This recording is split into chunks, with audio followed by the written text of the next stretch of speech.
Die Damen und Herren, liebe Brüder und Schwestern, ich begrüße euch ganz herzlich heute mitten an der Kathedrale von Lützeburg für das weiter feste Konferenz.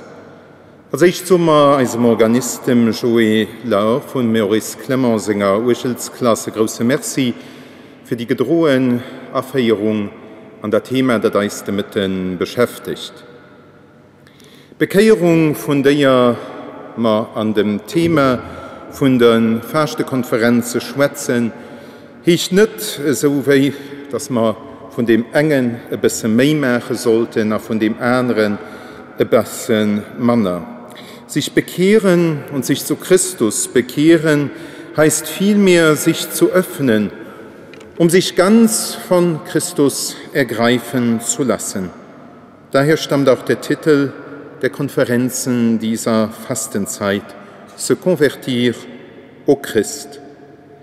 Es geht darum, sich in eine Beziehung zu begeben, die unser ganzes Leben betrifft, uns mit Haut und Haaren ergreift, mit Geist und Leib, mit unseren Gefühlen und unserer Imagination, mit unseren Worten und mit unseren Werken. Diese Bekehrung ist letztlich eine Herausforderung, ja eine Überforderung. Es ist die Forderung, über unsere angestammten Verhaltensmuster und Gewohnheiten hinauszuwachsen, aber nicht aus uns selbst heraus, sondern durch Christus. Zu dieser Heraus- und Überforderung gehört insbesondere das christliche Verständnis von Vergebung und Versöhnung, mehr noch die Feindesliebe. Christen bekennen Christus als Heiland, durch den die Menschen unverdient erlöst worden sind. Aus Gnade seid ihr gerettet, schreibt Paulus und fügt dann auch weiterhin zu: Umsonst habt ihr empfangen, umsonst sollt ihr geben. Lasst euch mit Gott versöhnen. Aber wie kann ich verzeihen, vergeben, gar segnen und lieben, die mich schmähen? Vielleicht fragen wir mit den Jüngern: Ach Herr, wie oft muss ich meinem Bruder vergeben? Wir fragen auch nach den Grenzen: Was muss ich vielleicht vergeben? O Herr, wie kann ich lieben? Es ist uns deshalb eine Freude und eine Ehre, Frau Professor Dr. Hanna-Barbara Gerl-Falkowitz heute Nachmittag zu begrüßen, die über Schuld und Vergebung sprechen wird.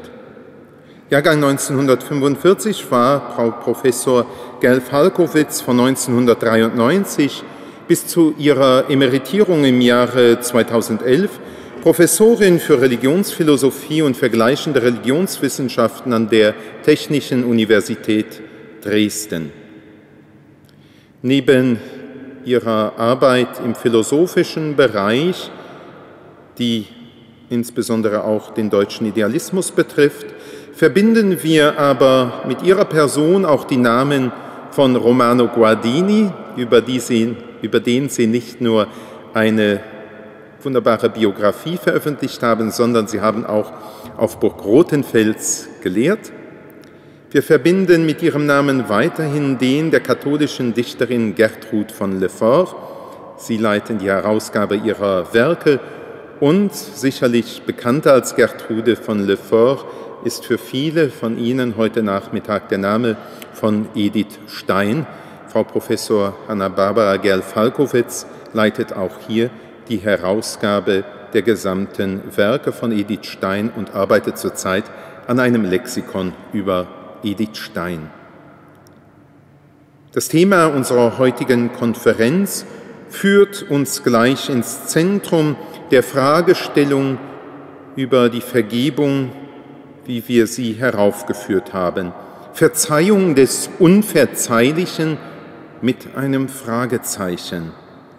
Frau Professor Hanna-Barbara Gerl-Falkowitz greift das Thema angesichts der Barbareien des 20. Jahrhunderts auf und beleuchtet es aus ihrer Perspektive, die sowohl Philosophie als gelebten Glauben und überlegten Glauben, letztlich Glaube und Vernunft verbinden. Frau Professor, wir danken Ihnen, dass Sie die Einladung angenommen haben und freuen uns nun, Ihnen zuhören zu können. Herzlich willkommen.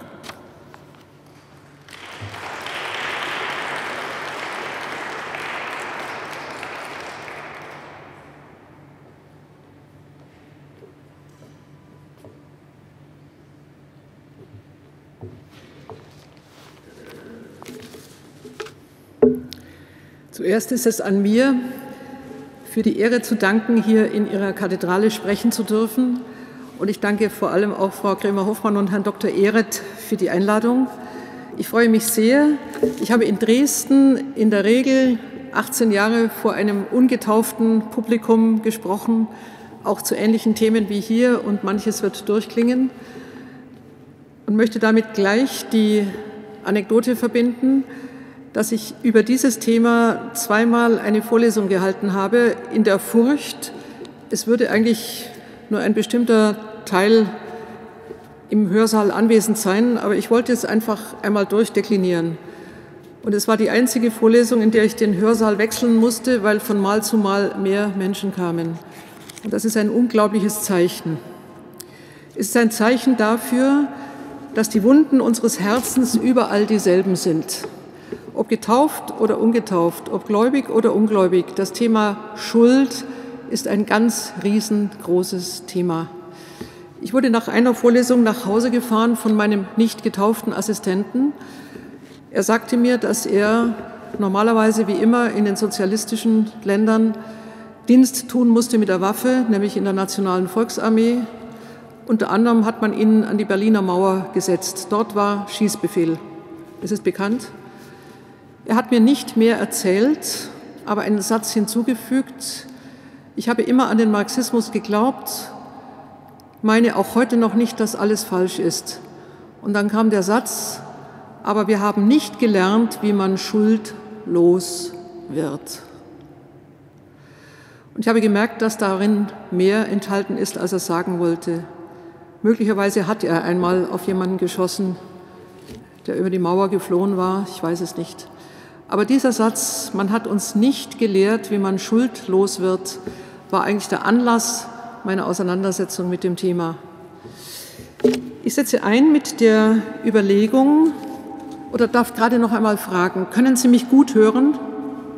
Dankeschön, es halte ein bisschen. Ja, ich glaube, so ist es noch ein bisschen besser.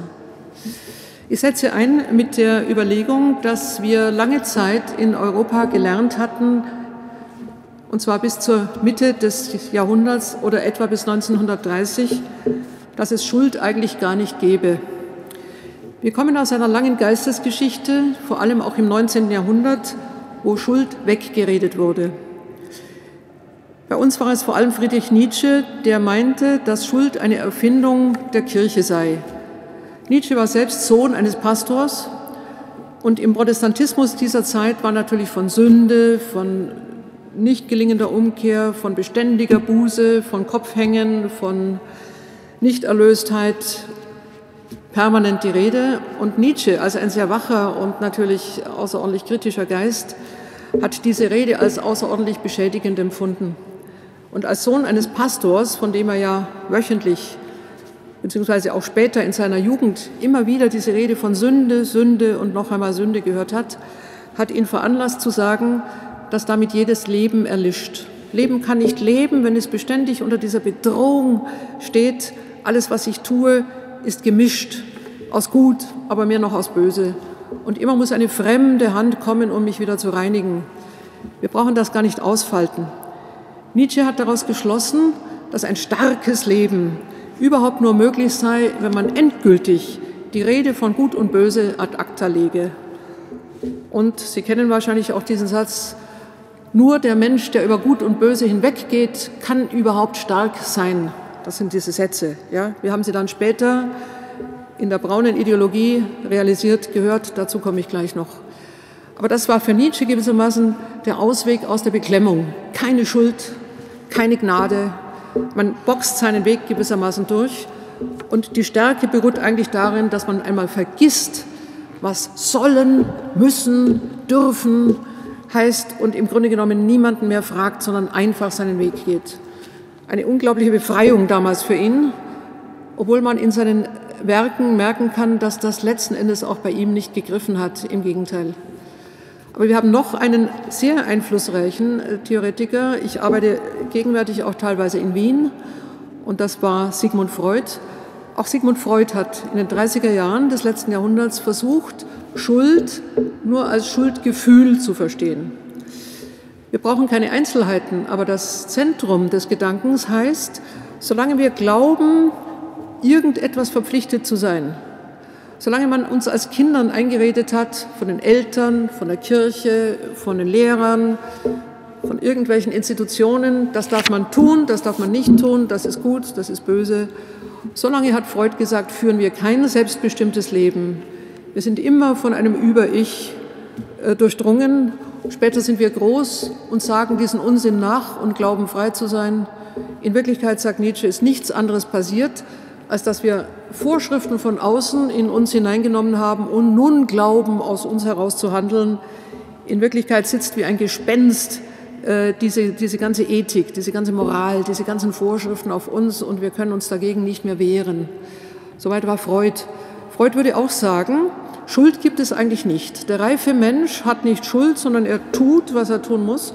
Und es gehört sehr, sehr deutlich zu seiner Reifung hinzu, dass er einmal dieses Reden, Vorstellen, Fürchten, eingekerkert sein durch Schuld entschlossen wegschiebt. Entschlossen wegschiebt. Am Ende des 20. Jahrhunderts sind uns diese Reden vergangen. Schuld ist mehr als Schuldgefühl, das ich therapieren kann. Am Ende dieses 20. Jahrhunderts gab es eine bittere Rechnung. Und im Umfeld des Überganges in das Jahr 2000 gab es eine Reihe von Interviews, von Besinnungen, von Überlegungen, was dieses Jahrhundert eigentlich an Befreiung, an Menschlichkeit, an Reifwerden gebracht hat. Und wenn man diese Frage stellt, weiß man, dass man den Blick auf Leichenberge zu richten hat. Es war das mörderischste Jahrhundert unserer historischen Geschichte, soweit wir das nachvollziehen können. 1917 hat eine rote Ideologie begonnen, die bis 1989 gedauert hat. Ich habe die Reste davon auch in Dresden noch erlebt.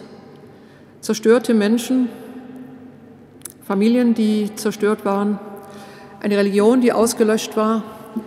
Aber die Menschen werden nicht menschlicher, sie werden ärmer. 1933 begann eine braune Ideologie, auch massenmörderisch. Ich weiß, wo ich hier stehe. Ich weiß, dass auch Luxemburg von Menschen meiner Zunge beschädigt wurden. Beschädigt ist vielleicht ein schwacher Ausdruck. Ich weiß schon, wo ich stehe. Es ist sehr, sehr viel geschehen. Es ist später dazu gekommen, Pol Pot, wo mit den Köpfen der ermordeten Kegel gespielt hat, die chinesische Kulturrevolution, deren viele Millionen Leichen wir nicht gezählt haben, der Gulag, der auch erst 1989 langsam zu Ende ging. Solschenizyn hat darüber berichtet. Solschenizyn hat auch den guten Satz dazu gesagt, man mordet nie so gut, wie wenn man mit gutem Gewissen mordet, wenn man einen guten Grund hat, andere Leute nicht mehr als Menschen zu behandeln, dann fällt es ganz leicht, kann man sie abservieren.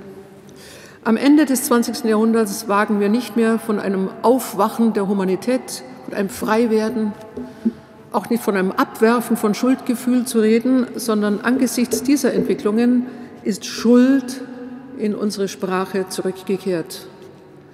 Wo es so viele Opfer gibt, ist zu klären, wer dafür verantwortlich ist und was Schuld eigentlich heißt.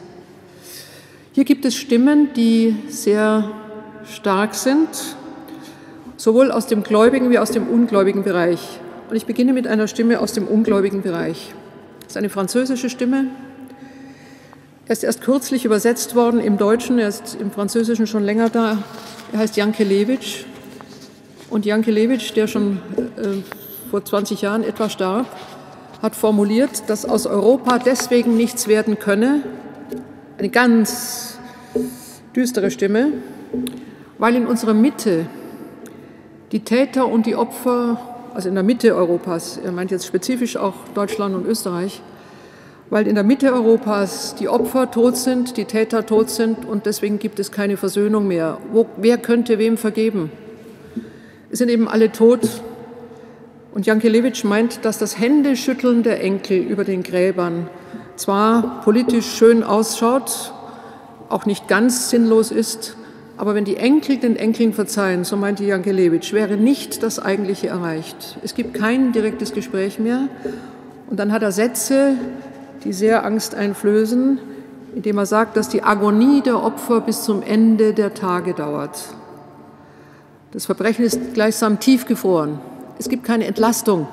Es gibt Schuld, die wie ein Gespenst auf den Schultern der Enkel lastet und man kann sie nicht mehr loswerden. Ich werde gleich von der persönlichen Schuld sprechen. Sie müssen nicht denken, dass ich gewissermaßen den Blick nur zurücklenke und da tut man sich ohnehin etwas leichter, weil es dann schon immer die anderen waren. Aber wir kommen jetzt von diesem ganz großen Block, also von dieser großen historischen Erfahrung, zunächst einmal noch nicht ganz los, ich leite aber gleich über. Auf jeden Fall wird Jankelewitsch sagen, Verzeihen hat gar keine Adressaten und es gibt überhaupt keine Institution, die damit fertig werden kann. Die Politik sowieso nicht, die lässt das zugeschüttet, da werden Grenzen niedergelegt, da werden Reden gehalten, aber mit den Opfern ist nichts passiert. Und in diesem Sinne wird er sagen, Verzeihung ist heute schon Gleichgültigkeit, moralischer Gedächtnisverlust, allgemeine Oberflächlichkeit, das ist wörtlich. Längst ist alles vergeben und vergessen. Und für Jankelewitsch heißt das, mitten in Europa herrscht eine große Lüge. Man wird mit der Schuld nicht fertig, deswegen bedeckt man sie mit Staub und tut so, als könne man weiterleben. Wenn das alles wäre, könnte ich heute aufhören zu sprechen. Deswegen lenke ich den Blick weiter. Und ich erinnere an jemanden, der auch übrigens auch französischsprachig ist, nenne aber gleich noch einen anderen Namen. Ich möchte einmal von Jacques Derrida sprechen. Derrida ist auch ein französisch-algerischer Jude, übrigens auch Agnostiker. Mir war es einmal wichtig, zwei Menschen ins Gespräch zu bringen, die ungefähr aus denselben Voraussetzungen kommen. Und Derrida hat nun dieser These von Jankelewitsch unmittelbar und ins Angesicht widersprochen. Und von daher setze ich an. Derrida wird in einem Interview sagen, wir müssen davon ausgehen, dass es Unverzeihbares gibt. Das sagt er im Jahre 1999. Auch nochmal im Blick auf die Leichenberge. Wir müssen davon ausgehen, dass es Unverzeihbares gibt. Und dann fährt er fort. Wäre das nicht das Einzige, was es zu verzeihen gilt? Das Einzige, was nach Verzeihung geradezu ruft? Wenn wir nur verzeihen würden, was verzeihbar scheint und was die Kirche lässliche Sünde nennt, eine kleine Sünde, dann würde sich die Idee der Vergebung verflüchtigen. Wenn es etwas zu verzeihen gilt, dann die Todsünde, das schlimmste Verbrechen, das Unverzeihbare. Verzeihen lässt sich nur das, was unverzeihbar scheint. Und dann fügt Derrida hinzu, das klingt unmöglich und doch weiß ich, dass ich das Richtige sage. Wir wollen einmal dieses rätselhafte Wort hören. Ich habe mich damit beschäftigt als Philosophin, habe mit meinen Studenten in Dresden diesen Text gelesen, großes Aufbegehren auch gegen Jankelewitsch und Derrida und die Nachgeborenen sagen dann, was haben wir damit zu tun? Wir waren nicht dabei. Ich habe gesagt, lasst es euch wehtun. Es muss einen Moment wehtun. Wir müssen in eine Lösung kommen, die tiefer geht als mit dem schönen Satz, ich bin nicht dabei gewesen, sondern beide haben auf ihre Weise recht. Es gibt etwas, das muss noch einmal in den Blick geholt werden und es ist die Frage, gibt es eine Größe, gibt es eine Kraft, gibt es etwas, was bis in die Gräber hineinreicht und in den Gräbern noch einmal die Täter und die Opfer erreicht? Gibt es etwas, was gegen die Zeitachse nochmal zurückgeht in die Stunde der Tat. Und das ist das, worüber wir sprechen. Jetzt setze ich noch ein mit einer kleinen Geschichte, an der ich aufhängen will, wie das möglicherweise sein kann. Es ist nochmal eine Geschichte aus unserer deutschen Vergangenheit. Vor einigen Jahren war eine Israelin in Deutschland auf Besuch. Man kann das im Internet nachlesen. Sie heißt Eva Moses, wie Moses geschrieben, und der zweite Name heißt Kor, Eva Moses Kor. Sie war als Kind mit ihrer Zwillingsschwester bei Menschenversuchen als dreijähriges Kind. Das Schwesterchen ist gestorben und sie hat überlebt. Sie kam sehr ungern nach Deutschland, aber hatte eine Freundin zu besuchen. Und auf der Gesellschaft wurde ihr Schicksal vorgestellt. Und nach einiger Zeit, sie stand irgendwo, trat ein Mann auf sie zu, den sie nicht kannte, und sagte zu ihr: Ich habe auch Menschenversuche gemacht, nicht bei Ihnen, aber bei anderen Menschen. Und nach einer Pause sagte er: Und ich bitte Sie um Vergebung. Und Eva Moses Kor hat dann später ausgesagt, es blieb ihr der Atem stehen. Es trat alles nochmal hoch. Und dann sagte sie etwas ganz Außerordentliches. Sie sagte: Es ergriff mich eine Macht, die größer war als ich. Ich habe keinen Namen für sie. Und ich habe nach einer Pause gesagt: Und ich vergebe ihnen. Und dann fügt sie noch hinzu: In diesem Augenblick fielen 70 Jahre von mir ab. Und ich hatte nicht gewusst, dass ich 70 Jahre eine Gefangene war, ein Kaninchen in meinem Loch, immer auf der Flucht, immer in der Verbergung, immer in der Angst. Und zum ersten Mal war ich kein Kaninchen mehr, ich war ein Mensch. Sie hat das später nochmal beschrieben, sie ist jetzt öfter da, sie spricht immer wieder über dieses Erlebnis und sie hat sehr viel Kritik erfahren. Vor allem hat man ihr gesagt: Wie kannst du verzeihen für deine tote Schwester, das geht nicht. Und dann hat sie noch hinzugefügt: Und ich glaube, dass es meine tote Schwester war, die mir die Worte gab. Sie selber glaubt an nichts, also sie hat keinen religiösen Hintergrund. Wir bleiben mal dabei, denn von dieser Geschichte aus gehen wir jetzt zu uns selbst. Kann uns etwas ergreifen, das größer ist als wir? Und können wir über Jahre hinweg, es können Tage sein, es können Monate sein, aber es können auch 70 Jahre sein, gegen die Zeitachse in etwas zurückdenken, wo ein Weg begann an einer Wegkreuzung, der falsch war, der das Schlechte befördert hat, der ausdrücklich etwas Böses in Gang gesetzt hat, das vielleicht bis heute nicht verstummt ist? Und kann man mit dieser Kraft noch einmal zurück an diesen Zeitpunkt und diese 70 Jahre Gefangenschaft oder diesen Rucksack, dieses Beschädigtsein, das ganz schwere Traumatisiertsein eigentlich abwerfen? Wir gehen einmal Schritt für Schritt. Und jetzt verlassen wir die große Geschichte und wir gehen einmal in die kleine Geschichte. Wir kennen uns alle nicht, wir wissen nicht, was wir auf dem Herzen tragen, aber die Geschichten sind immer dieselben. Das habe ich am Anfang gesagt. Die Wunden unseres Herzens sind immer dieselben. Das heißt, wo ist etwas von uns in Gang gesetzt worden, was wir nicht wirklich mehr aufhalten können? Oder umgekehrt, wo sind wir auch getroffen worden von jemand, beschädigt worden, so verletzt worden, dass das bis heute als Wunde in uns schwert? Also eine Vergiftung, die wir mit uns tragen. Und der Satz: Ich verzeihe dir, kann nicht gesprochen werden.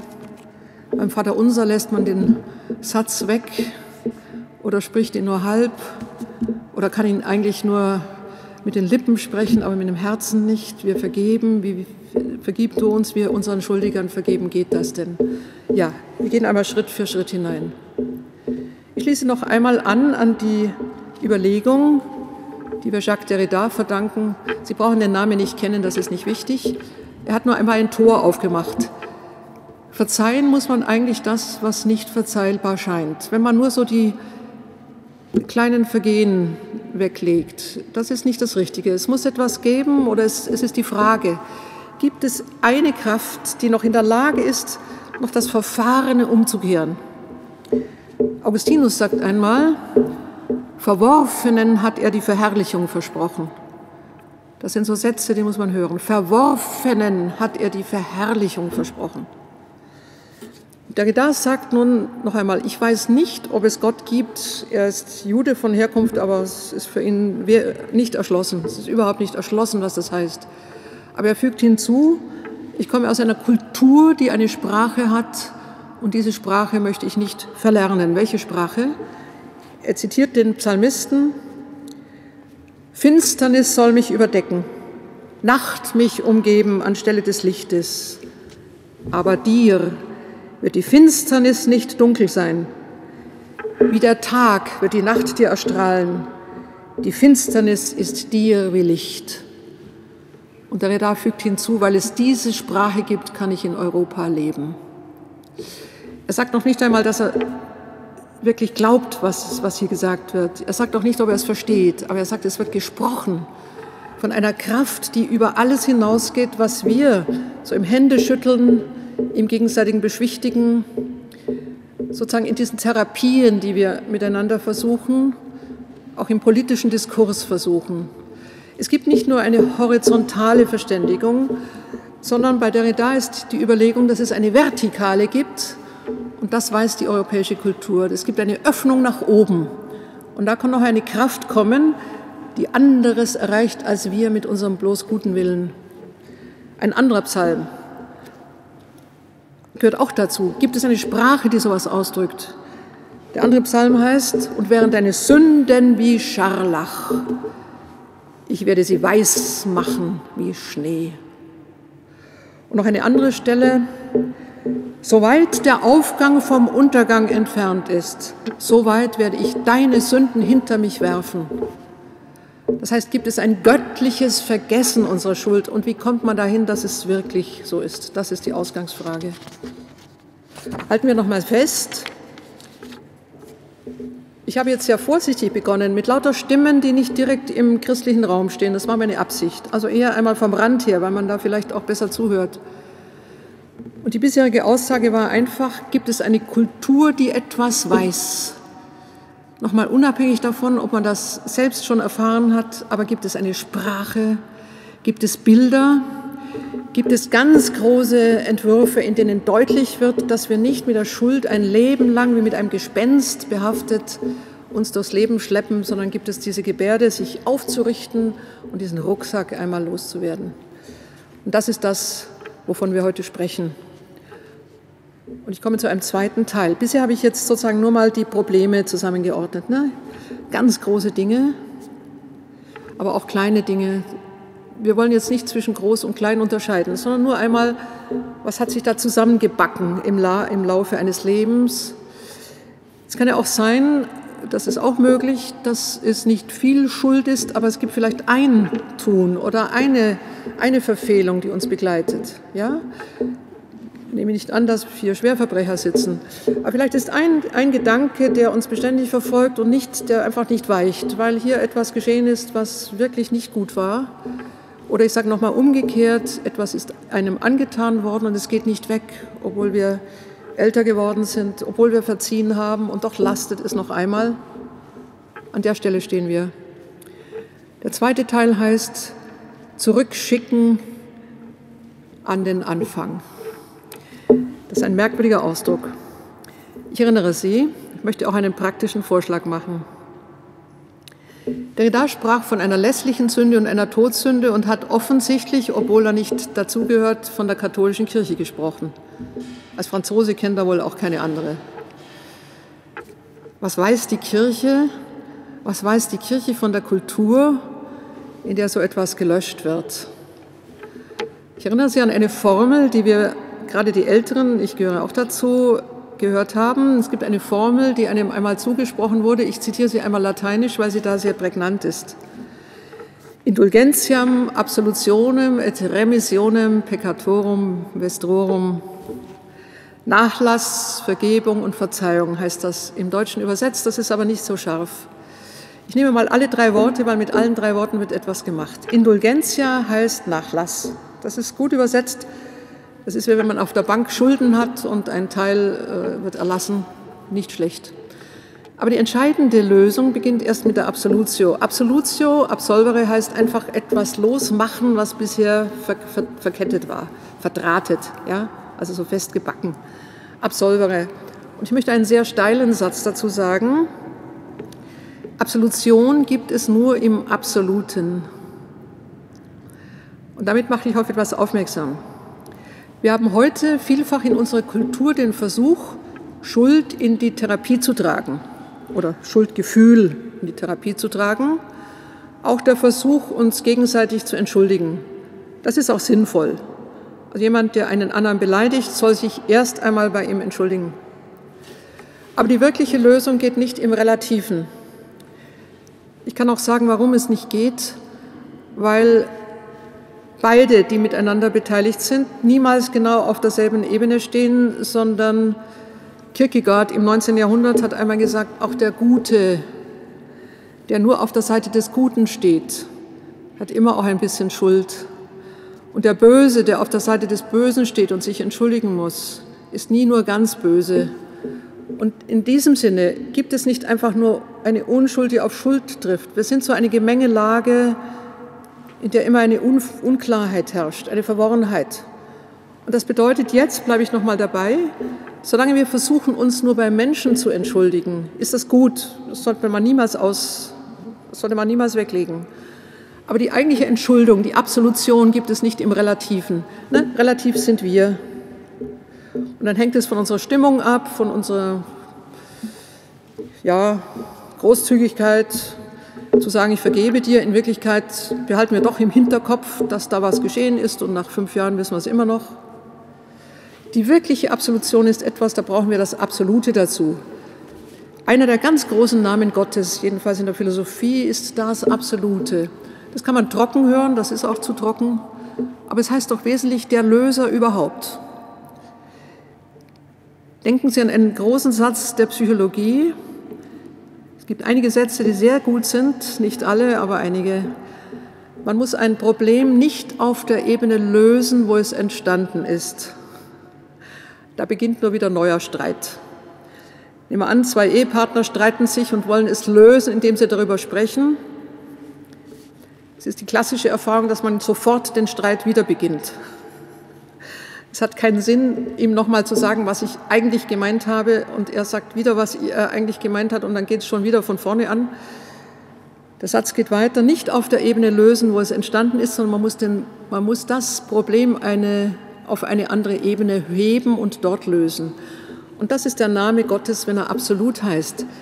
Absolut heißt der Löser an einer Stelle, an die wir gar nicht drankommen. Es gibt eine direkte Lösung, eine unmittelbare Lösung, eine große Lösung. Und die ist weit über dem entfernt, was wir lösen können. Und das geschieht in der Beichtformel. Verstehen Sie jetzt nicht die horizontale, sondern die Beichte öffnet wie einen Schacht nach oben. Ich gebe das ganze Problem nach oben ab. Und es wird oben gelöst und nicht auf dieser mittelmäßigen Ebene, auf der ich es bearbeiten kann. Ich kann es ohnehin nicht gut bearbeiten. Aber jetzt kommt der dritte Ausdruck, und den finde ich großartig, und darüber habe ich mich eigentlich entzündet für mein Thema. Der dritte Ausdruck heißt nämlich nicht Vergebung, sondern er heißt Remissionem peccatorum. Und das heißt wörtlich remittere, zurückschicken. Hier wird etwas zurückgeschickt und die Frage, wohin wird es geschickt? Erinnern Sie sich, ich sagte vorhin, die Frage lautet, gibt es eine Macht, die bis zu dem Zeitpunkt zurückkehren kann, an dem etwas geschehen ist? Also nicht heute sagen, es ist erledigt, die Zeit ist vorbei, das Gras ist drüber gewachsen, sondern kann man noch mal gegen die Zeitachse in die Stunde der Tat und dort sagen, ich möchte, dass es nicht geschehen ist. Ich würde heute anders tun. Remittere heißt, die Schuld zurückschicken in diesen Augenblick, in dem sie entstanden ist. Und jetzt möchte ich etwas sagen mit Augustinus. Augustinus hat sich sehr dem schweren Problem des Bösen angenähert und sagt unter anderem, das Böse hat die unglaubliche Qualität oder die Fähigkeit, sich immer mit der Maske des Guten zu schmücken. Es ist selten so, dass wir wirklich und aus voller Lust etwas wirklich Böses tun wollen. Es ist im Gegenteil so, dass sich meistens das Böse camoufliert, also einen Vorwand nutzt oder eine Maske aufsetzt, eine Aufblähung. Es täuscht etwas vor und Augustinus nennt das dann die große Lüge. Also das Böse ist eine Lüge, es lügt etwas vor, als sei es etwas Gutes. Erinnern Sie sich an den Satz von Solschenizyn, man tötet nie so gut, wie wenn man mit gutem Gewissen tötet. Also wenn es einen tollen Grund gibt, jemanden aus der Welt zu schaffen. Also brauche ich nicht erläutern. Das heißt, das Böse ist nicht so direkt. Es riecht nicht nach Schwefel und es hinkt auch nicht, dann würde man es schneller erkennen. Sondern das größere Problem ist, dass es etwas verspricht, was es dann natürlich hinterher auch nicht hält. Aber für den Moment scheint es eine Lösung zu sein. Jetzt bin ich da. Die Beichtformel schickt das Böse zurück an den Punkt, an dem es sich verkleidet hat. Und Augustinus wird sagen, es schickt das Böse zurück in das Nichts, aus dem es sich aufgebläht hat. Und plötzlich eine Art potemkinsches Dorf entwickelt hat, eine Theaterfassade. Und wenn ich das tue, komme ich besser durch.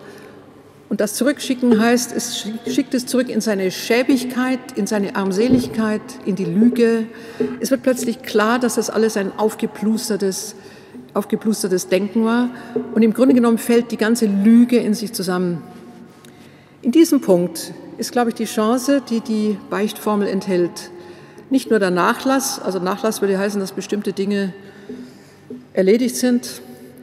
Eine Lösung, die höher liegt als alles das, was wir persönlich lösen können, sondern auch, dass das Böse zurückgeschickt wird in die Stunde, an der es entstanden ist. Und wir sehen die ganze Nichtigkeit, Schäbigkeit, Sinnlosigkeit dessen, was wir getan haben. Und wir stimmen zu, dass das, was wir getan haben, Guardini würde sagen, lächerlich und im Ganzen sinnlos war.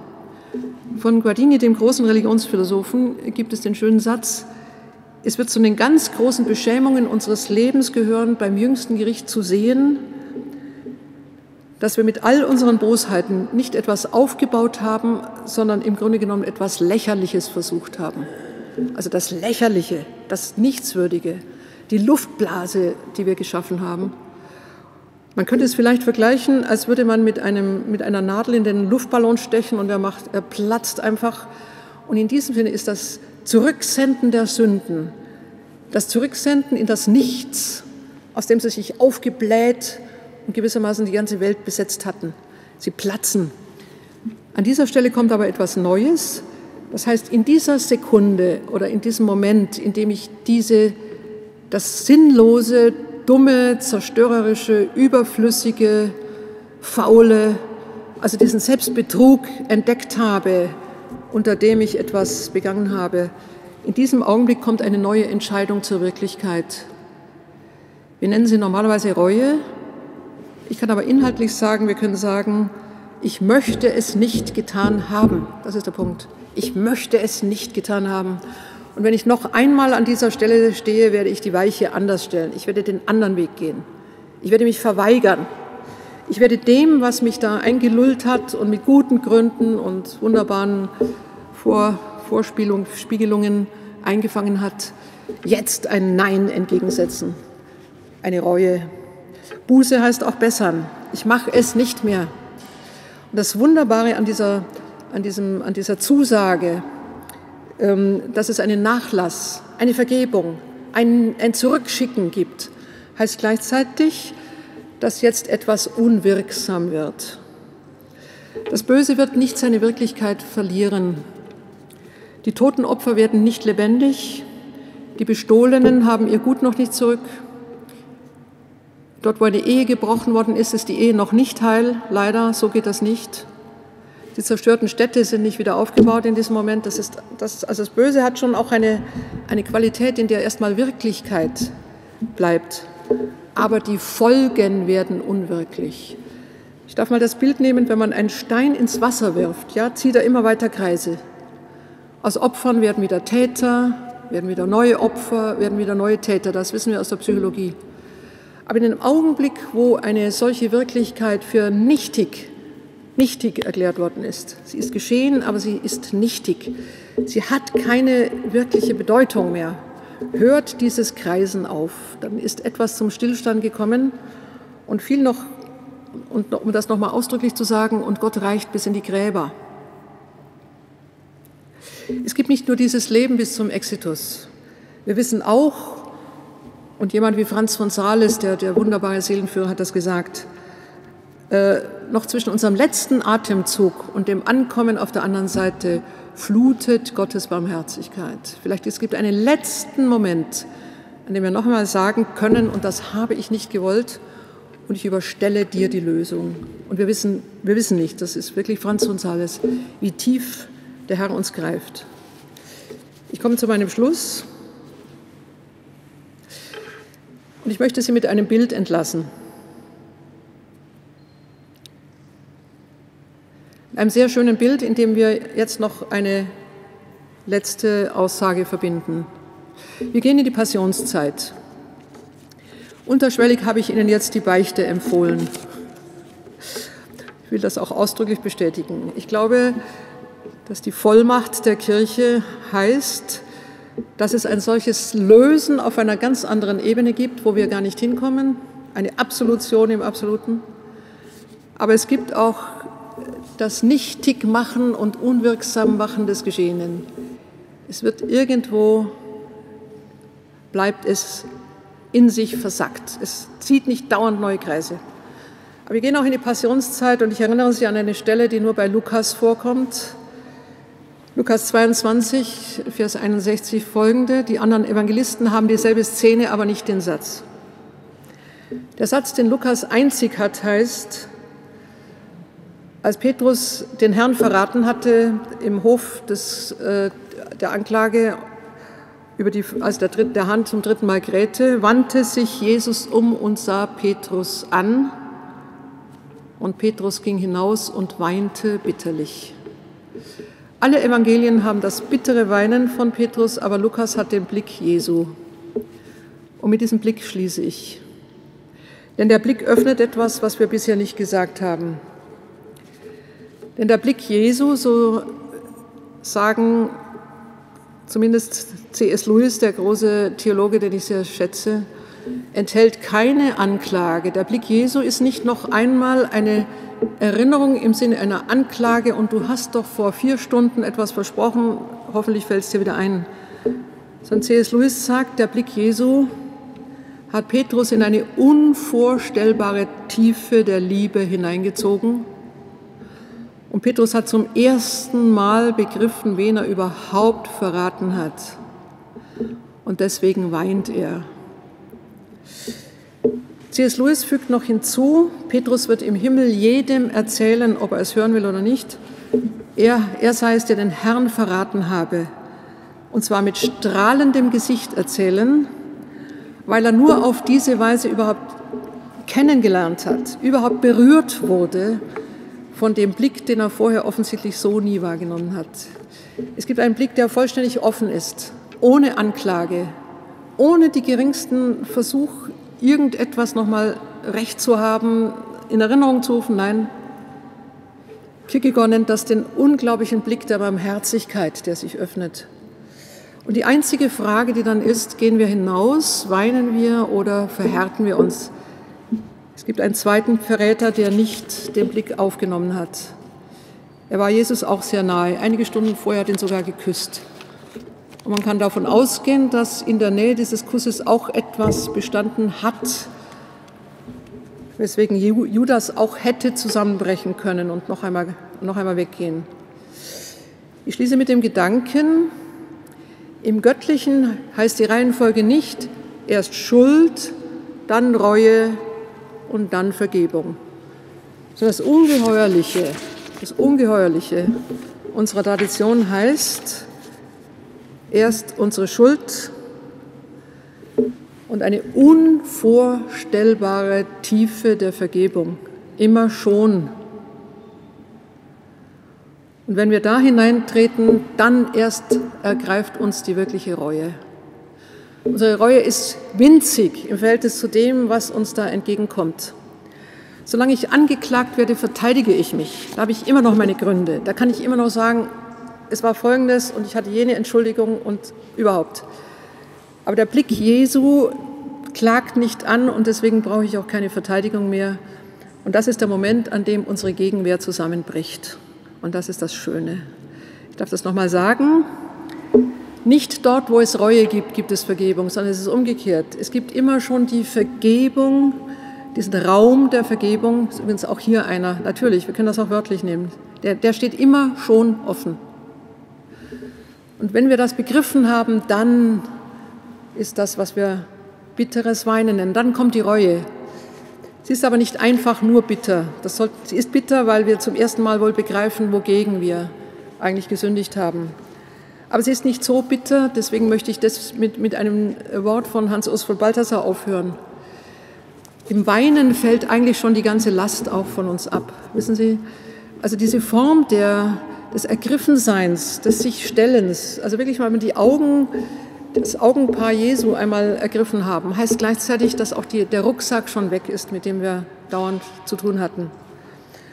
Und wenn wir zum Beispiel jemanden nicht verzeihen können, weil wir glauben oder empfinden, zu tief getroffen zu sein, dann bleibt dann doch noch das Gebet übrig: Herr, ich kann ihm nicht verzeihen, aber schau du ihn an und erlaube, dass er in deinen Lichtkreis tritt. Das ist ein ganz wichtiger Satz. Erlaube du, dass er in deinen Lichtkreis gibt. Ich kann es nicht, aber ich bitte dich darum, dass du ihn einholst. Und deswegen ende ich mit Hans-Urs von Balthasar, der das auf eine wundervolle Weise ausgedrückt hat. Balthasar sagte: An unserer Stelle hat sich das Opfertier mit seiner stinkenden Last durch die Straßen geschleppt, also Jesus mit dem Kreuz unserer Schuld, um draußen auf dem Hügel zu sterben und die Unterwelt aufzureißen. Aber er hat eben alles schon getragen. Er hat es eben auf dem Hügel für uns abgeworfen. Und dann fügt Balthasar hinzu: Was sollen denn noch die klebenden Gewänder deiner Verzweiflung? Bist du nicht heiter geworden, frei und leicht? Warum erhebst du dich nicht mit mir, der ich doch nur darauf warte, mit dir aus dem Grab zu treten? Ich danke sehr für Ihr Zuhören.